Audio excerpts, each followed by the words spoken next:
Good evening all.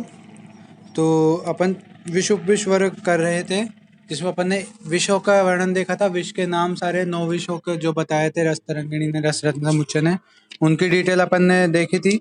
उनमें से सिर्फ एक आपके सिलेबस में था वत्सनाभ, जिसकी अपन ने डिटेल देखी थी। एक सेकंड।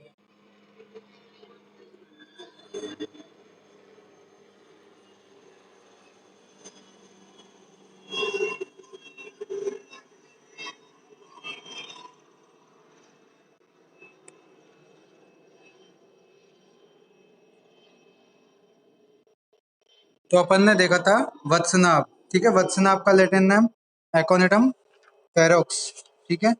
तो उसके बारे में जो है अपन ने देखा था, वत्सनाभ अपन प्रयोग करते हैं। फिर उसके बाद जो है वत्सनाभ के जो शोधन देख लिया था अपन ने, ठीक है।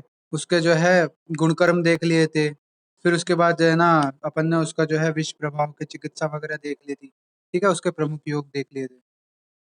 ज्यादातर सभी विष उपविष कैसे होते हैं? उष्ण और जो है कटु विपाक या कटु विपाक वाले होते हैं, उष्ण कटु टाइप के होते हैं। लेकिन वत्सनाभ कैसा है? उष्ण मधुर, ठीक है। ये याद रखना। वत्सनाभ में रस क्या बताया था? कटु तिक्त कषाय रस, तो रस तरंगिणी ने बताया। और डीजी के प्लांट के रूप में देखें अगर अपन, तो उसका रस होता है मधुर रस, जो कि राजनिघंटु में बताया गया। तो आप याद रखना ये चीजें, अंतर डिफरेंसेस इनके बीच के, ठीक है, इम्पोर्टेंट है। हाँ, तो अपने फिर उसके बाद उपविश्व वर्ग चला था, जिसमें अपन ने कुचला की बात कर ली थी। कुचला स्ट्राइकनोस नक्स वोमिका, ठीक है। फिर उसके बाद अपन ने अईफेन यानी अफीम की बात कर ली थी। फिर उसके बाद अपन ने जो है जयपाल, प्रोटोन टाइगेलम, द्रवंती की बात कर ली थी। फिर धतूरे की बात कर ली थी। इस प्रकार से जो है उपविष्ट जो माने गए हैं 11, उनमें से अपन ने 4 की बात कर ली थी। आज अपन बात करेंगे भांग की, ठीक है, भंगा। एक बार मैं आप पेज निकाल देता हूँ।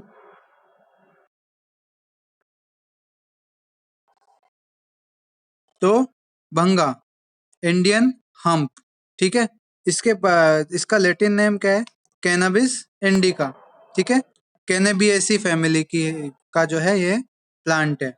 इसके जो है पर्याय की बात करें तो भंगी, मातुलानी, मादिनी, मातिका, मातुली, विजया, तंद्राकारिणी और बहुवादिनी, ये इसके पर्याय हैं। आप 3 से 4 पर्याय याद रखना, कोई दिक्कत नहीं है, वो काफी है। परिचय की बात करें तो एक शुभ होता है, औषधीय रूप में इसके पत्र और बीज का प्रयोग किया जाता है। यानी भांग के जो है पत्ते और बीजों का जो है अपन मेडिसिनल पर्पज के लिए प्रयोग करते हैं। उत्तर भारत में अनेक स्थानों पर पाया जाता है, ठीक है। शोधन की बात करें तो भांग की पत्तियों को जल में भिगोकर, निचोड़कर, धूप में सुखाकर, गोग्रत में मंदाग्नि पर भूनने पर जो है वो शुद्ध हो जाता है। क्या क्या किया स्टेप देखो आप इसके। पहला स्टेप, उसको जल में भिगोकर रखा। दूसरा, जल में भिगो दिया अपन ने उसको, फिर निकाल कर उसको निचोड़ दिया, ठीक है। फिर तीसरा स्टेप, उसको धूप में सुखाया, ठीक है, पानी ताकि पूरा उड़ जाए। और फिर चौथे स्टेप में उसका गोघृत में भर्जन किया, ठीक है। 4 स्टेप की है, फिर बता रहा हूँ। पहले भांग की पत्तियों को जल में भिगोया, फिर दूसरे स्टेप में उसको निचोड़ा, फिर तीसरे स्टेप में उसको धूप में सुखाया, और चौथा स्टेप में क्या होगा कि उसको जो है गोघृत में मंदाग्नि पर भूंजा या भूना। इससे क्या होता है कि भांग की पत्तियां जो है शुद्ध हो गई, ठीक है, उनका शोधन हो गया। फिर उसके गुणकर्म की बात करें तो भांग के गुणकर्म क्या होते हैं? रस में कैसा होता है? तिक्त होता है। तिक्त, उष्ण, कटु याद रखना। रस, वीर्य और विपाक। गुण में क्या होगा? लघु, तीक्ष्ण, ठीक है। इसके अलावा किस प्रकार के काम करेगा? ग्राही का काम करेगा, कफर होगा। जो उष्ण द्रव्य होते हैं वो ज्यादातर क्या है? ग्राही का काम करते हैं। 2 वर्ड आपने सुने होंगे, ग्राही और स्तंभक। तो ज्यादातर स्तंभक द्रव्य शीतवीर्य वाले होते हैं और ग्राही द्रव्य उष्ण वीर्य वाले होते हैं, बस ये याद रखना, ठीक है। इसके अलावा दीपन पाचन करेगा। पित्तल यानी पित्त का वर्धक होगा। उष्ण है, तीक्ष्ण है, तो पित्त का वर्धक होगा। मदकारी, मद उत्पन्न करने वाला। एक्चुअली इसका जो मुख्य कर्म है भांग का, द्रव्य गुण में आप जब पढ़ोगे तो भांग का मुख्य कर्म क्या बताया? मदकारी बताया, मादक होता है ये, ठीक है, मद उत्पन्न करने वाला होता है। फिर शुद्ध प्रदीपन, भूख बढ़ाने वाला होता है। शुक्र स्तंभक, वृश्य और कामोद्दीपक होता है। इस प्रकार से जो है इसके गुणकर्म बताएं। इसके अलावा यह है ध्वजभंग। ध्वजभंग एक तरह से मेल्स का जो है डिजीज होती है जेनेटल से रिलेटेड, तो ध्वजभंग, ठीक है। फिर स्वप्न में है। इसके अलावा निद्रादायिनी कि जो किसी को नींद नहीं आती, अनिद्रा का पेशेंट है उसमें निद्रा लाने का काम करता है। प्रलाप दूर करने का काम करता है, हाँ, धनु स्तंभ दूर करता है, ठीक है।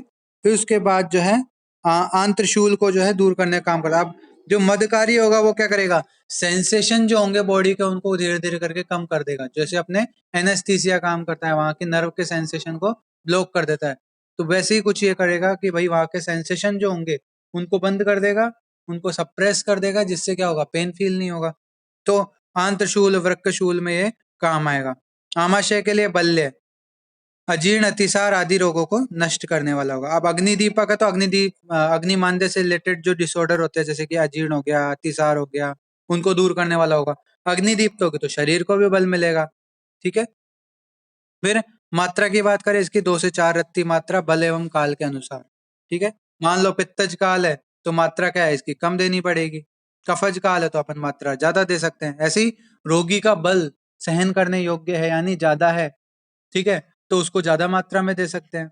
या रोगी का जो बल है वो कम है तो उसको कम मात्रा में देनी पड़ेगी। फिर इसके अलावा अपन देखें रोग के अकॉर्डिंग, तो रोग का बल अगर ज्यादा है तो अपन को ज्यादा मात्रा करनी पड़ेगी। ये इसके लिए नहीं, सबके लिए है ये बात कि मात्रा घटती बढ़ती कब है। एक पेशेंट को तो आप 125 mg गोदंती भस्म दे रहे हो, एक को आप 250 mg दे रहे हो, तो वो क्यों डिफरेंस आया, वो वैद्य ने कैसे युक्ति लगाई, रोगी और रोग के बल को देखकर और काल को देखकर, ठीक है। रोगी रोग के बल और व्याधि का जो काल है उस वक्त क्या काल चल रहा है उसके अकॉर्डिंग उसने डोज डिसाइड की है, ठीक है।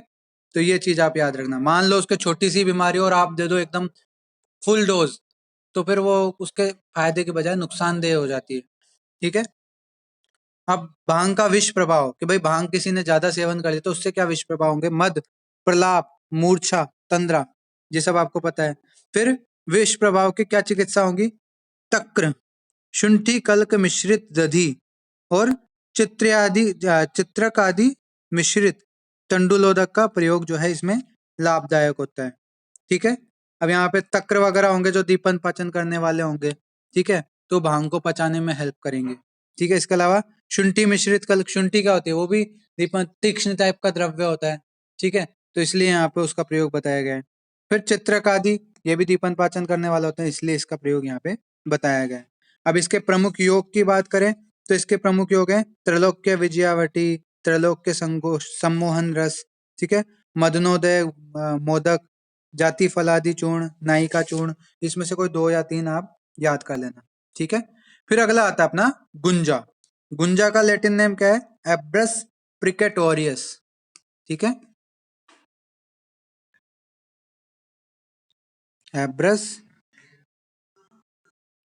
ये ई है, प्रिकेटोरियस, ठीक है। तो ये गुंजा का लैटिन नेम है।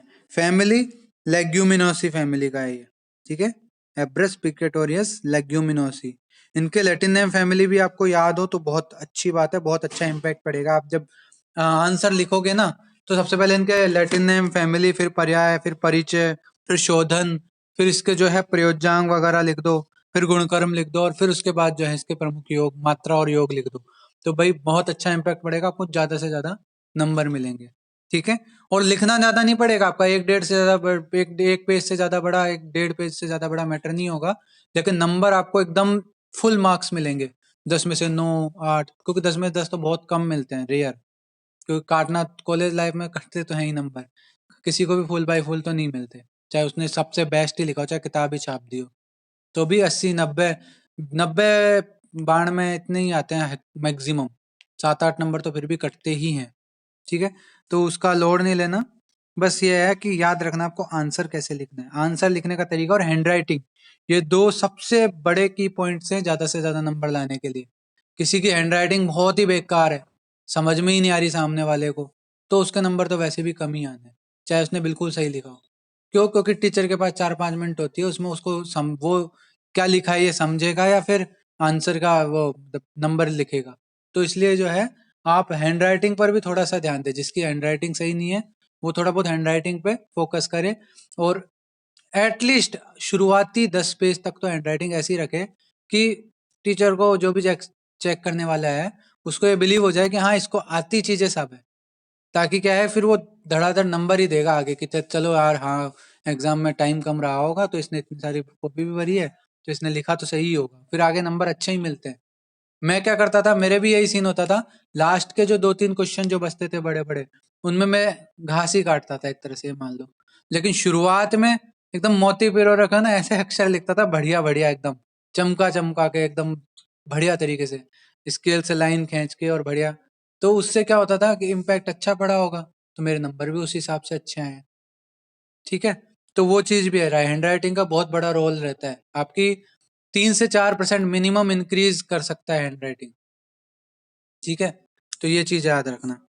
फिर आता है अपने गुंजा के पर्याय की बात करें तो रक्ता, रक्तिका, ताम्रिका, कृष्णचूड़िका, उच्चटा, शीतपाकी, ठीक है, भिल्ल भूषणी का, अरुणा, चूड़ामणि, शिखंडी, कृष्णला, काकणंती, ठीक है, और कंभोनी। ये इसके कुछ पर्याय हैं, जिनमें से 2 या 3 पर्याय या फिर मैक्सिमम 4 पर्याय आपको मोर देन सफिशिएंट रहेगा, 4 ही पर्याय याद कर लेना इसके बस।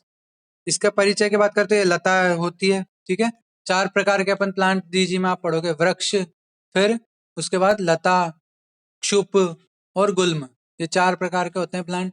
तो आप उस हिसाब से देख लेना, हाँ भाई ये वृक्ष है कि लता है कि गुल्म है कि क्या है, वो लिख देना। फिर इसमें इसमें शिम्बी फल रूप में लगता है, ठीक है। इसके पकने पर अंदर से गुंजा का बीज प्राप्त होता है। गुंजा 2 प्रकार के होते हैं, रक्त गुंजा और श्वेत गुंजा। तो उनके बीज भी आप देखोगे ना, वो उसी नाम, रक्त और श्वेत क्यों है, उनके बीज के नाम पे। क्योंकि एक रक्त गुंजा में एकदम रेडिश ब्राइट रेड कलर के बीज होते हैं, जिसमें एक ब्लैक सा स्पॉट होता है बीच में, बस। तो वो बिल्कुल मैं आपको, अगर मेरे पास पिक हुई गुंजा की, तो मैं भेजूंगा आपको गुंजा बीजों की।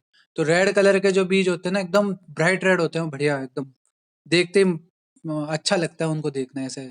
ठीक है, तो एक और दूसरे टाइप के श्वेत होते हैं, जिसमें सच में सफेद होते हैं वो बीज। तो इसलिए जो है इनका नाम उसी बेस पे है कि रक्त गुंजा और श्वेत गुंजा। ठीक है, फिर उसके बाद यहाँ पे क्या बता रहे, आगे क्या बताया, ये परिचय हो गया इसका। बीज के ऊपर एक काला दाग रहता है, जैसा मैंने आपको बताया। ठीक है, रक्त की अपेक्षा श्वेत गुंजा अधिक विषैले होते हैं, कि रक्त गुंजा की अपेक्षा जो है श्वेत गुंजा जो है अधिक विषैला होता है। सुनार तोलने में प्रयोग करते रहने से इसका रत्ती नाम पड़ा। ठीक है, मतलब गुंजा फल जो है, गुंजा का जो बीज है, उसका वेट क्या होता है गुंजा फल का, 125 mg के करीब। तो इसलिए जो है उसको रत्ती बोल दिया गया, उसके उसके बराबर मात्रा को जो है रत्ती मात्रा बोला गया। ठीक है, फल मूल बीज का चिकित्सार्थ प्रयोग किया जाता है, यानी प्रयोजन इसके क्या हो गए, फल मूल और बीज। ठीक है, गुंजा बीज उपविश होता है, जिनमें बीज होता है ना वो होता है उपविश।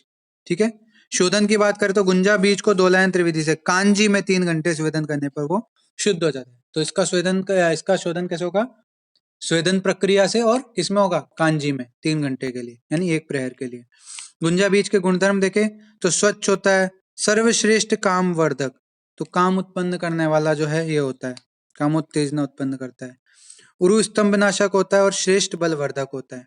गुंजा पत्र का प्रयोग शोथहर होता है, आमवात नाशक होता है और उत्तम वेदनाहर होता है। और गुंजा मूल का प्रयोग मधुर होता है, कफ निस्सारक होता है, वात पित्तर होता है, तृष्णा शोथहर होता है और कासहर होता है। ये चीज याद रखना। बीज की मात्रा आधा से 1.5 रत्ती तक प्रयोग करते हैं। प्रमुख योग इसके गुंजादि तेल, गुंजा जीवन रस और गुंजा भद्र रस है। तो 2 नाम याद कर लेना इनमें से। अब डीजी के हिसाब से देखें तो गुंजा का मुख्य कर्म क्या है, उपविश हो गया। ठीक है, और तिक्त कषाय इसमें रस होता है, उष्ण वीर्य और कटु विपाक होता है। ये भी आप याद रख सकते हो कि उष्ण कटु होता है और तिक्त कषाय इसका रस होता है। ठीक है, ये चीज आप याद रखना। फिर अगला आता है अपने भल्लातक। भल्लातक जो है चरक संहिता, सुश्रुत संहिता, अनेक जगह इसका प्रयोग किया गया। चरक ने इसको जो है भल्लातक को जो है क्या बोलते हैं इसकी, हाँ, रसायन के रूप में प्रयोग किया है। भल्लातक के 10 योग आएंगे रसायन पाद में सेकंड में। चरक चिकित्सा 1 का सेकंड रसायन पाद जो है, उसमें जो है भल्लातक के 10 योग बताए गए हैं। तो भल्लातक का रसायन के रूप में भी प्रयोग होता है, तो ये इंपॉर्टेंट है। ठीक है, तो भल्लातक का इंग्लिश नेम क्या है, मार्किंग नट बोला जाता है इसको। इसका लैटिन नेम इंपॉर्टेंट है, ये तो आपके डीजी का मेजर प्लांट्स में है, तो इसकी तो पूरी डिटेल वैसे भी आपको आनी चाहिए। तो सेमीकार्पस एनाकार्डियम एनाकार्डियेसी फैमिली का है। ठीक है, इसके रस क्या है, कटु तिक्त कषाय। ठीक है। वीर्य में उष्ण होता है, विपाक में मधुर होता है। मुख्य कर्म इसका कुष्ठग्न है, और ये गुण में होता है लघु, स्निग्ध और तीक्ष्ण। ठीक है, तो ये चीज आप याद रखिएगा। ठीक है, ये तो बेसिक डिटेल की बात हो गई। इसके पर्याय बल्लात, तपन, अरुष्कर, अग्निक, क्रमिग्न, वातारी, ये इसके कुछ पर्याय हैं। ठीक है, मेनली चरक संहिता में बताया गया है बल्लातक के लिए, न च कफजो रोगास्ति न विबंधो, मतलब इस तरह से करके एक श्लोक आता है। तो मतलब इसमें है कि कोई भी ऐसा कफज रोग नहीं है दुनिया में जो बल्लातक दूर नहीं कर सकता हो। यानी कफ के लिए जो है ये एक बहुत अच्छी, कफज रोगों के लिए बहुत अच्छी मेडिसिन के रूप में जो है काम होता है। उष्ण तीक्ष्ण होता है इसलिए। ठीक है, तो इसलिए इसका प्रयोग जो है इस तरह के रोगों में करना चाहिए। ठीक है, तो ये अपने आ गया बल्लातक का प्रयोग, मैंने आपको बता दिया। ठीक है, फिर परिचय की बात करते तो हिमालय पर 10 से 40 फुट ऊंचा वृक्ष होता है। इस वृक्ष का फल ही बिलावा होता है। कि चरक में आपको जो है बिलावा नाम से मिलेगा, मतलब हिंदी में वैसे तो बल्लातक ही बोलते हैं, तो इसके फल को क्या बोलते हैं, बिलावा कहते हैं। यह प्राय 1 इंच लंबा, 1.25 इंच चौड़ा, अंडाकार, लाल, चिकना व मोटी त्वचा वाला होता है। इसको पढ़ने की जरूरत नहीं है, ये आपको याद हो तो ठीक है, नहीं तो कोई बात नहीं। इतना याद होना चाहिए कि वृक्ष है और इसका फल जो है अपन प्रयोग करते हैं। ठीक है, फिर ग्राह्य लक्षण की बात करें, पके हुए बल्लातक के फल को पानी में डालने पर डूब जाए उसे श्रेष्ठ मानकर शोधन के लिए ग्रहण करना चाहिए। तो ये बल्लातक का जो है अपने बेसिक परिचय हो गया और ग्राह्य लक्षण हो गए। ठीक है, अब बल्लातक जो है अगर आपने मान लो कि डायरेक्ट प्रयोग कर दिया बिना कुछ है ना उसमें शोधन वगैरह किए, तो वो जो है बहुत खतरनाक होता है। बल्लातक को आप मात्र छू लेने से आपको स्किन डिसऑर्डर हो जाती है, जैसे कि विसर्प रोग। ठीक है, छू लेने मात्र से आपके जो है पूरी बॉडी में ईचिंग हो सकती है, आपके जो है मतलब स्किन डिसऑर्डर, कुष्ठ आदि रोग हो सकते हैं। जबकि बल्लातक का मुख्य कर्म क्या है, कुष्ठग्न है ना, लेकिन वो भी है कि बिना शोधन के बल्लातक को आप कुष्ठ में भी प्रयोग नहीं कर सकते। तो बल्लातक इतना तीक्ष्ण होता है। ऐसा भी कहा जाता है कि बल्लातक के मात्र पेड़ के नीचे बैठ जाने से जो है आपको स्किन डिसऑर्डर्स हो सकते हैं, इतना तीक्ष्ण विष है वो। तो ये चीज आप याद रखना कि बल्लातक को जो है डायरेक्ट जो है हाथ में नहीं लेना है, ग्लव्स पहन के अच्छे से फिर उसकी शोधन प्रक्रिया करनी होती है। ठीक है, तो वही बता रहा था मैं, बल्लातक के शोधन का क्या प्रयोजन है कि बल्लातक का रस जो है अल्प मात्रा में भी शरीर के किसी भाग में लग जाए तो वहां पर भयंकर दाह और व्रण उत्पन्न कर देता है। इसके अलावा शोथ, तीव्र दाह, मुख पर लगने पर भयंकर विसर्प रोग को जो है ये उत्पन्न करता है। ठीक है, तो इसीलिए जो है ये सब उपद्रव ना हो, इसलिए इसका शोधन करके फिर प्रयोग करना चाहिए। अब शोधन कैसे करना चाहिए, तो इसमें एक वर्ड याद रखना, इष्टिका चूर्ण के साथ। तो क्या करते हैं कि बल्लातक के व्रंत भाग के चाकू से काट कर एक मजबूत कपड़े की पोटली में डाल दिया। मतलब एक कपड़ा बिछाया आपने, एग्जाम्पल के लिए एक कपड़ा बिछा दिया, इसमें क्या किया, ये बल्लातक के जो है टुकड़े रख दिए। ठीक है, काट के बल्लातक के टुकड़े रख दिए। फिर इसी में जो है ऊपर से और क्या मिक्स करना है, इष्टिका चूर्ण, इष्टिका चूर्ण। ठीक है, तो इष्टिका चूर्ण जो है इसमें मिक्स करना है। अब आपने इष्टिका चूर्ण मिक्स कर दिया, बल्लातक के टुकड़े डाल दिए, फिर इसको पोटली को बंद कर दो। ठीक है, फिर उसके बाद इस पोटली को अच्छी प्रकार से हाथ से मसलो बाहर से। ठीक है, इसे मसलने पर क्या होगा, एक तो बल्लातक की जो उसकी मोटी त्वचा थी, स्किन थी, वो दूर हो जाएगी, हट जाएगी। दूसरी बात, बल्लातक का जो है ना विषैला पार्ट होता है, वो होता है बल्लातक का तेल। ठीक है, तो वो तेल क्या होगा कि दूर होने लगेगा धीरे धीरे। वो क्या है, इष्टिका चूर्ण रुक्ष होता है एकदम सूखा सूखा, तो उस तेल को वो अपने अंदर एब्जॉर्ब कर लेगा। जो विषैला पार्ट था ना बल्लातक का, उसको अपने अंदर एब्जॉर्ब कर लेगा। फिर बल्लातक में क्या बचेगा, मेडिसिनल पार्ट। तो इस प्रकार से जो है इसका शोधन होगा। देखो एक बार वापस इसको पढ़ लेते हैं विधि को।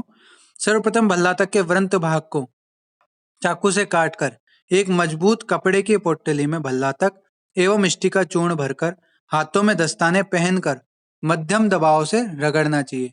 जब इष्टि का चूर्ण तेल से तर हो जाए और भल्लातक की त्वचा निकल जाए तो इसे गर्म पानी में भली प्रकार से धोकर साफ करके सुखाकर और जो है इसका मेडिसिनल पर्पज में प्रयोग करना चाहिए। तो ये चीज यहाँ पे पता लग गया अपन को कि इसको प्रयोग करना कैसे है। ठीक है, फिर भल्लातक के गुणकर्म देखें तो मैंने बता दिया, कटुतिक्त को होता है, कटुतिक्त कषाय होता है, उष्ण वीर्य होता है, मधुर विपाक होता है। इसके अलावा कृमिनाशक होता है, रसायन होता है, बल्य होता है, गुल्म, अर्श, ग्रहणी, कुष्ठ, कफ, वात, हर, उदर रोग, ठीक है। विबंध आदमान, शूल, श्वास आदि रोगों को दूर करता है। अब यहाँ विबंध देख के चकमा मत खाना कि कॉन्स्टिपेशन, किसी भी तरह के कॉन्स्टिपेशन में आप दे सकते हो, नहीं। जो कफज प्रकार का विबंध होगा ना, सिर्फ उसी में बल्ला तक काम करेगा। वातज विबंध में गलती से भी दे दिया आपने बल्ला तक, तो लेने के देने पड़ जाएंगे पेशेंट को, ठीक है।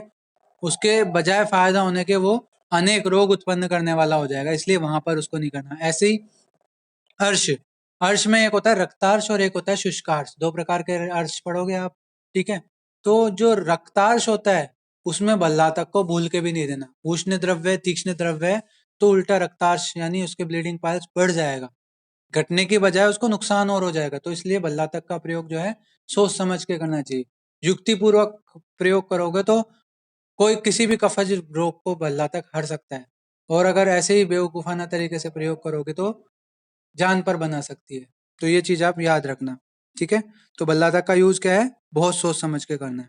रसायन तो है, विष भी तो है, लेकिन ये, ठीक है, तो इसलिए सोच समझ के प्रयोग करना है। फिर आते हैं अपन बल्ला तक की मात्रा। तो एक एक रत्ती इसकी मात्रा बताई गई है। प्रयोग, पित्त प्रकृति के प्रयोग व्यक्तियों में प्रयोग इसका निषेध है, ठीक है।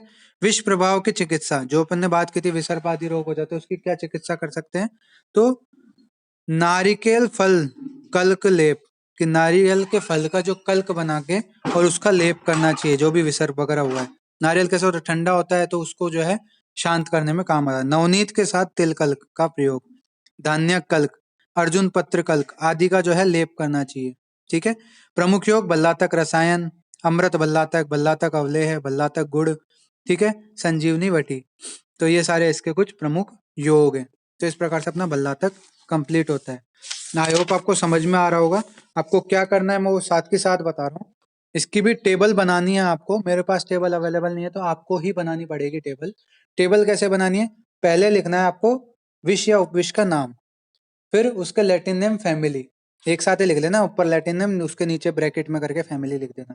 फिर उसके जो है पर्याय, कितने पर्याय याद करोगे, मैक्सिमम 4, मिनिमम 2, ठीक है, 2 से 4 पर्याय याद कर लो। फिर उसके बाद जो है आप उसका लिखना परिचय। परिचय में कुछ नहीं लिखना है, सिर्फ ये लिखना है कौन सा, किस तरह का वो मतलब वनस्पति है, कि भाई वृक्ष है कि लता है कि क्षुप है कि क्या है, ठीक है वो। और उसके अलावा उसमें अपन क्या प्रयोज्यांक प्रयोग करते हैं, ठीक है, तो वो लिख लेना बस, टेबल में 2 चीजें लिख लेना, ठीक है। फिर उसके बाद जो है परिचय के बाद अपन क्या लिखेंगे, शोधन, उसका शोधन कैसे करना है, ठीक है। फिर शोधन कर लिया, फिर उसके गुणकर्म, गुणकर्म वाला हो जाएगा। फिर उसके बाद जो है उसके मात्रा और जो उसके योग हो गए। तो बस ये आपको जो है पॉइंट बनाने हैं। फिर से बता रहा हूँ, पहले विष उपविष का नाम, फिर उसका लैटिन नेम, फैमिली, फिर उसके पर्याय, 2 से 4 पर्याय याद करने हैं, ठीक है। फिर उसका परिचय, ठीक है, परिचय करने के बाद शोधन, शोधन याद हो जाएगा आपको। तो फिर उसका 6ठे नंबर पे गुणकर्म, ठीक है, गुणकर्म याद हो गए। फिर उसके बाद जो है उसकी मात्रा, कितनी मात्रा में प्रयोग करना है। और फिर उसके बाद जो 8वां उसका है, क्या बोलते हैं, प्रमुख योग, ठीक है। प्रमुख योग अगर थोड़ा और लेट कर सको तो 1 पॉइंट और ऐड कर देना।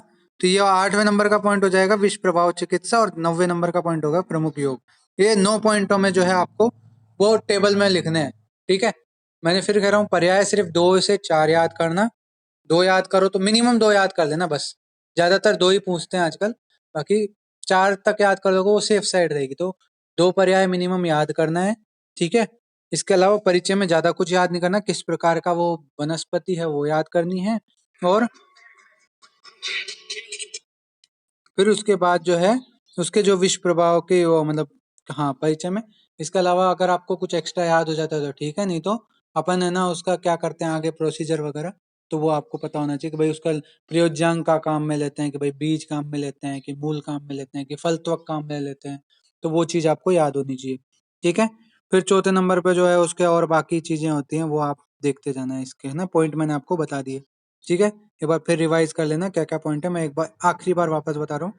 कोई भी आप विषय उपविष याद करो तो पहले उसका नाम, ठीक है, फिर उसके जो है लैटिन नेम, फैमिली, फिर उसका परिचय और प्रयोज्यांक, ठीक है, फिर उसके बाद उसका जो है पर्याय, फिर उसका शोधन, ठीक है, शोधन के बाद उसके गुणकर्म, गुणकर्म होने के बाद उसकी मात्रा, मात्रा के बाद विष प्रयोग जो है उसके वो दूर करने के, मतलब साइड इफेक्ट अगर कोई हो जाए तो उसको दूर करने के उपाय, और लास्ट में प्रमुख योग।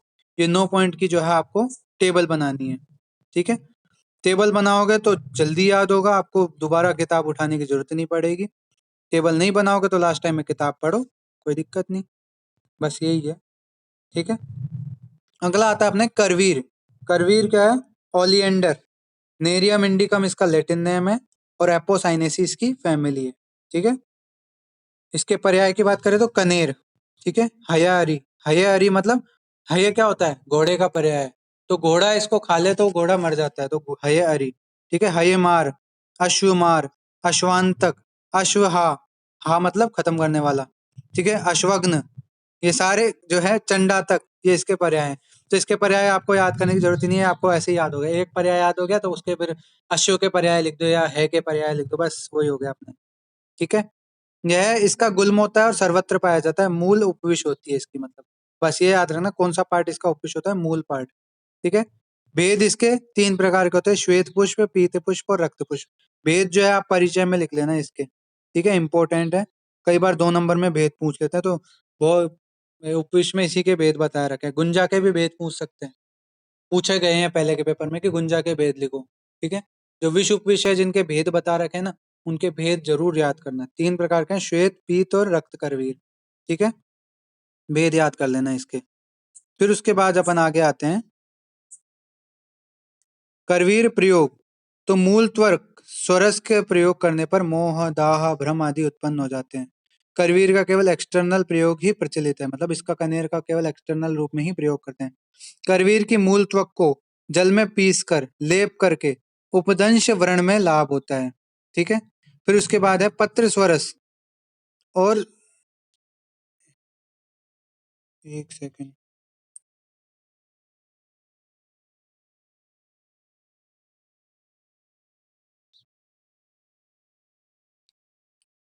हाँ, तो इसके जो है अपन कहाँ थे, पत्र स्वरस नेत्र में डालने पर नेत्राभिषंत और नेत्र से पानी निकलना बंद हो जाता है। ये इसके अलग अलग टाइप के प्रयोग बता रखे हैं, और करवीर आदि तेल इसका प्रमुख योग है। तो ये अपना करवीर तक कंप्लीट हो गया है, ठीक है। अब बचे इसमें क्या क्या, लांगली और अर्कशीर, स्नोइकशीर और चित्रक मूल। ये अभी एक और वीडियो है, उसमें आपको ये सारी इनकी डिटेल बता के, तो फिर आज विश उपविश कंप्लीट करते हैं। एक सेकंड।